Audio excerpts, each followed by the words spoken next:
Hello everyone. Welcome to United States News.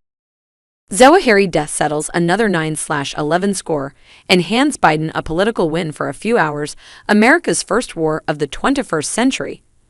The war on terror returned to supersede the stirrings of a geopolitical showdown set to dominate the coming decades, a superpower face-off with China. In a blast from a previous foreign policy era, the U.S. announced Monday that it had killed al-Qaeda leader Ayman al-Zawahiri in a drone strike in Afghanistan, settling one of the last outstanding debts of vengeance after the September 11, 2001 attacks. The killing was seized upon by President Joe Biden as validation of his vow to prevent the war-torn South Asian country from again becoming a safe haven for terrorists, despite ending America's longest war there last year. And it may offer a steadying moment as the anniversary of his disastrous Afghanistan withdrawal nears, adding to his presidency's momentum after Senate Democrats struck a deal on a climate, energy, and healthcare bill last week. More broadly, the attack, which harkens back to the war on terror but coincides with a moment of soaring U.S. tensions with Beijing, underscores a profound pivot in U.S. national security policy. At one time, finding terrorists who attacked America wherever they were hiding was the organizing principle of Washington's approach to the world. While Monday's news was a mission-accomplished moment, simmering tensions over Taiwan show how the U.S. government is now building a new national security machine to challenge China's rising power. A significant moment, there is deep symbolism in the killing of Zawahiri, an Egyptian surgeon turned radical Islamic ideologue who was wanted by the U.S. for years, even before the 2001 attacks on New York and Washington.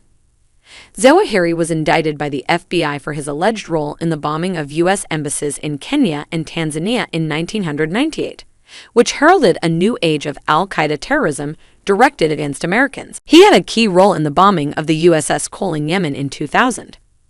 Successive presidents vowed to bring the leaders of bin Laden's terrorist network to justice, and Biden is the latest to have done so in one of the few common threads in recent U.S. foreign policy spanning administrations. Now justice has been done.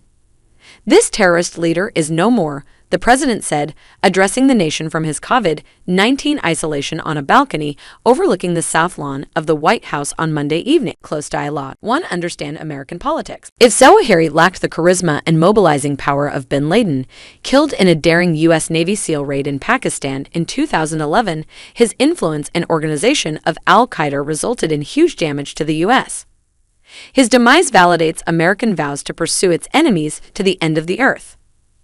In many ways, it bookends the operation to go after bin Laden, former CIA Director and Defense Secretary Leon Panetta told CNN Aaron Burnett on Monday. He added that the loss of Zawahiri means al-Qaeda no longer has the leadership structure to pose a threat to the United States or its allies. A bonus for a wobbling presidency, more immediately, the death of Zawahiri represents a significant moment for Biden and his wobbling presidency.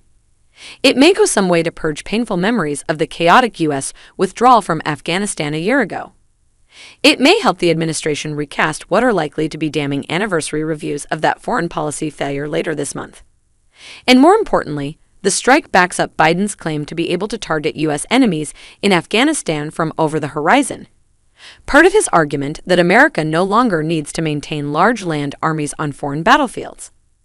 While Zawahiri was unable to reconstitute al-Qaeda after the death of bin Laden to its former power, the circumstances of his death stand as a warning to other terrorist groups in Afghanistan and elsewhere.